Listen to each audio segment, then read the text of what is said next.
삼육대리. 你好吗?谢谢. 니치 팔로마. 니치 팔로마. 욕하는 건 아니죠? 니치 팔로마. 삼육대리 여러분, 안녕하세요. 이번 리얼 시리즈로 찾아뵙게 된 쭌피디입니다. 와! 중국 문화에 대해서 쏙쏙 파헤쳐줄 박민수 교수님의 강의 시작하겠습니다. 교수님 안녕하세요. 네, 안녕하세요. 식사는 하셨나요? 아직 식전입니다만. 니치 팔로마. 교수님, 학과가 혹시 어떻게 되시는지 간단하게 소개 부탁드립니다. 네, 저는 항공관광외국어학부 소속으로 있습니다. 반갑습니다, 교수님. 반갑습니다. 교수님, 네, 리얼하게 차이나 이번 시리즈를 맡게 되셨는데 네. 저는 중국에 대해서 아무것도 모르거든요. 중국에 대한 설명을 좀 해주실 수 있을지. 네. 우리 PD님 아무것도 모르신다니까 저는 중국에 대해서 한 10원어치 알고 있어요.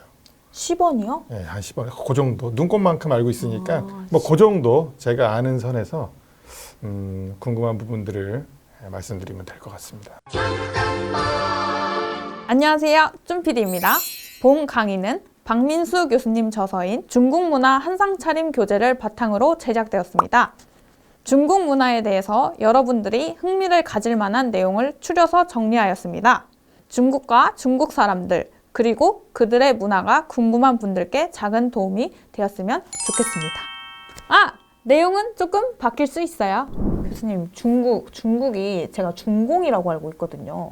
예전에 그렇게 부르지 않았나요? 우리 PD님 옛날 사람이시구나. 라떼는 말이야. 중공은 중국 공산당의 약자입니다. 중국은 또 뭐의 약자인지 아세요? 중국집?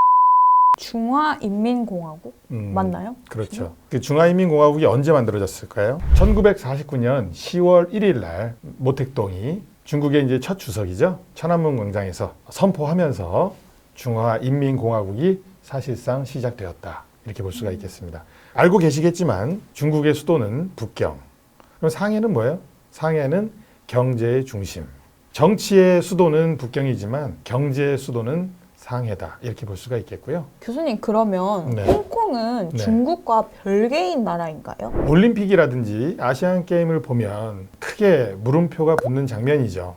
왜냐하면 홍콩이 중국과는 다른 국가로 이게 출전을 하거든요.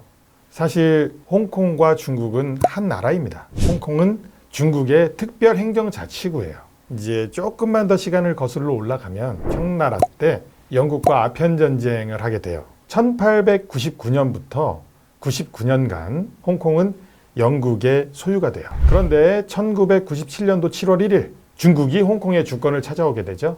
여기 그림을 한번 보면 97년도 이제 홍콩의 주권을 찾을 때 그때 영국의 대처 총리에게 일국 양제 방식을 제안하게 됩니다. 요게 지금 그 사진이고요. 일국 양제라고 하는 것은 하나의 국가에 두 개의 체제를 허용한다 라고 하는 이제 통합의 방식을 얘기합니다. 예를 들면 짬짜면 같은 거예요. 교수님, 짬짜면 네. 좋아하십니까? 저는 짬뽕. 중국 전도를 보게 되면 혹시 어떤 동물이 떠오르시나요? 동물이요? 네. 어떤 모양이죠? 그러면 그림을 보여드리도록 할게요. 네. 네. 뭐가 떠오르나요? 개, 개? 개처럼 보여요. 개가 닭의 모양을 하고 있는 것 같기도 해요. 그렇죠. 중국이 어떤 모양 같으냐라고 시험 문제 내면요. 용 같다라든지 곰 같다라든지 상상의 나래를 펼치게 되는데 중국은 사실은 닭과 같다. 이렇게 볼 수가 있겠고요. 중국의 면적은 960만 제곱킬로미터예요. 960만 제곱킬로미터다 그러면 감이 오지 않아요. 지구의 15분의 1, 아시아의 4분의 1, 한반도의 44배. 그러면 대한민국은 얼마나 할까? 대한민국은 10만 제곱킬로미터다. 우리랑 가까운 산동성의 크기가 15만 제곱킬로미터예요. 그러면 대한민국이 일개 성에 들어가고도 여백이 남는다. 이렇게 보면 되겠습니다. 교수님, 네네네. 그리고 중국은 사람이 되게 많잖아요. 네. 사람이 너무 많다 보니까 네. 아이를 꼭 한 명씩 낳아야 된다고 그렇게 제가 알고 있거든요. 그랬었죠. 그게 맞나요? 그랬었다고 표현하는 게 맞고요. 처음 중화인민공화국으로 출발할 때쯤에는 인구가 5억 4천만 명 정도 됐었어요. 우리 이 모택동 주석께서 사람이 많으면 역량이 커진다. 이걸 갖다가 강조를 했어요. 중국어로는 人多力量大 그리고 또 무슨 얘기를 했었냐면 런투어 추 한신, 사람이 많아야지만 한신 같은 인재도 나온다. 한신이 누구예요? 전한 시기에 장수면서 개국 공신이다. 이렇게 볼 수가 있겠죠. 자, 어쨌거나 그 당시에 아이를 5명을 낳으면 영광 엄마라 그랬대요. 영광스러운 엄마인 거야. 10명 이상을 낳으면 영웅의 호칭을 붙여줬대요. 영웅이라고. 1987년도에는 10억 8천만 명으로 늘어나요. 사람이 너무 많다라는 말을 갖다가 중국어로는 어떻게 해요? 런타이도. 런타이두어? 예. 그래서 뭐가 생겨났어? 한자녀 정책이 생겨나게 된 겁니다. 그런데 지금 중국은 어때요? 저출산의 고령화 문제가 심각해요. 그래서 한 가정 세 자녀를 갖다가 허용하게 되는, 사실상 산하 제한 정책은 폐지가 되었다. 이렇게 보는 게 맞겠죠. 교수님, 네. 그러면 네. 화교가 뭐죠? 제가 듣기로 화교라는 단어가 네. 익숙치가 않은데 혹시 네. 그거에 대한 설명? 화교는 일종의 종교죠. 종교인가요? 거짓말입니다. 니치팔로마. 자, 화교는 중국 국적을 유지한 채로 해외에서 살고 있는 중국인을 가리킵니다. 화교라고 하는 이 개념은 조금 더 세부적으로 나눌 수가 있어요. 화인은 현지 국적을 취득한 중국인이에요. 화예는 화인의 후손들이에요. 그러니까 민족의식이 희박한 중국인 같지 않은 중국인이다. 이렇게 볼 수가 있겠죠. 화교라고 하는 개념 안에 화교, 중국 국적을 유지하고 있는 사람들, 그 다음에 중국 국적을 포기한 사람들, 화인, 그 다음에 화인의 후예, 화예, 이렇게 볼 수가 있겠습니다. 화교는 어떻게 생겨났을까? 어떻게 생겨났을까요? 어떻게 생겨났을까? 네. 중국 당시의 상황을 살펴보면 이제 화교가 어떻게 생겨나게 됐을까라는 것을 갖다가 이해하기가 쉬워져요.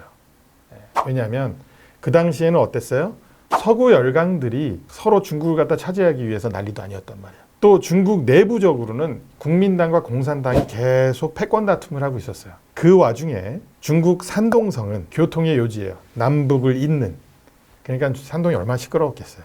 그러니까 산동에 살고 있는 사람들이 어때? 아유, 그냥 차라리 조용한 곳으로 떠나가지고 새 출발을 하고 싶다. 산동에서 배를 타고 어디로 가? 인천으로 오는 것이죠. 그렇게 아마 한국 화교는 시작되지 않았을까 이렇게 보는 게 맞겠습니다. 그렇게 이제 우리나라에서는 인천 차이나타운이 시작이 되는 것이죠. 인천 차이나타운이요? 그렇죠. 많이 네. 들어봤는데 그렇죠. 요즘 젊은 층들 사이에서도 데이트 코스라고 네. 차이나타운을 많이 방문하더라고요. 듣고 있니? 내 전남친 민수야. 화교였어? 교수님, 네. 마지막으로 네. 일어났지만 네. 더 질문을 해보겠습니다. 그럴까요? 중국의 토지가 넓다고 들었는데 그 개개인이 토지를 또 소유할 수 없다고 제가 그렇게 들었거든요. 그렇죠. 중국 정부가 욕심쟁이죠. 그 넓은 땅을 갖다가 좀 나눠주면 좋을 것을. 어떻게 보는 게 맞냐면 중국에서는 토지를 개인이 소유할 수가 없다. 그럼 돈이 많아도 토지를 살 수가 없겠네요. 그렇죠. 토지를 소유할 수 없느냐? 소유할 수 있었었어요. 아주 잠깐 한때. 모택동이 대학진 운동을 실패하게 되면서 일선에서 물러나요. 등소평이 개혁 개방을 추진해요. 인민들에게 약간의 토지를 소유할 수 있도록 해요. 토지만 주는 것이 아니라 토지에서 나는, 예를 들면 이제 농작물들 있죠? 농작물들을 팔아서 이윤을 내고 그걸 갖다 취할 수 있도록 하는 그런 파격적인 제도를 갖다 시행하게 된 것이죠. 등소평이 승승장구하고 있을 때 모택동이 얼마나 마음이 아파요. 저 자리가 내 자리인데 뭔가 수를 갖다가 내다가 문화대혁명을 계기로 해서 다시금 모택동의 시대가 열리게 된다. 어쨌든 그렇게 하면서 1976년도에 모택동이 사망한 다음에 다시금 누가 올라가? 등소평이 올라가요. 여기 재미난 것이 뭐냐면 국민들은 그 옛날에 등소평을 생각하면서 민주화를 외쳐. 등소평은 어때? 쎄니까. 그 옛날에 땅을 소유할 수 있었던 것은 이젠 옛날 얘기가 돼버리는 거죠. 어쨌거나 중국은 인민들이 땅을 소유할 수가 없다. 다만 땅 위에 건물은 소유할 수가 있어요. 근데 재미난 것이 건물마다 다 유효 기간이 있어요. 유효 기간이 얼마나 되죠? 제가 알기로 99년 이렇게 잡아준다 그러더라고. 근데 부실하게 지으면 20년, 30년 이렇게 되겠죠. 또 중국의 정책에 따라서 여기를 갖다 개발을 해야 되겠다 그러면 어떻게? 너네 이제 나가줘, 비워줘. 그리고 중국 정부에서 나름 일정 금액을 갖다가 지불하겠다, 보상을 해주겠다라고 얘기를 한단 말이에요. 그런데 이 인민이 나는 요거 받고는 못 나간다. 그러면 어떤 상황이 발생하냐면 그림 보여주실까요? 이렇게 되는 겁니다. 지금 다 철거하고 남았는데 우린 못 가. 그러니까 어떻게 해요? 철거해버리고 땅 위에 그냥 얘네들이 저러고 사는 거예요. 완전 버려진 그렇죠. 상황이네요. 그렇죠. 낙동강 오리알 뭐 이렇게 볼 수가 있겠죠. 또 오늘 정말 이렇게 알찼던 것 같습니다, 교수님. 다음 시간에는 제가 새로운 질문을 가지고 찾아뵈도 될까요? 그럴까요? 네, 그렇게 하겠습니다. 네. 오늘 중국에 대해서 정말 새로운 정보 많이 알게 된 것 같아서 정말 알찬 시간이었습니다. 그렇죠. 날아갈 것 같죠. 네, 정말 날아갈 것 같습니다. 네. 삼육대디 여러분, 다음 시간에 다시 한번 찾아뵙도록 하겠습니다. 그러면 짜이젠! 구독, 좋아요, 알림 설정 부탁드리겠습니다.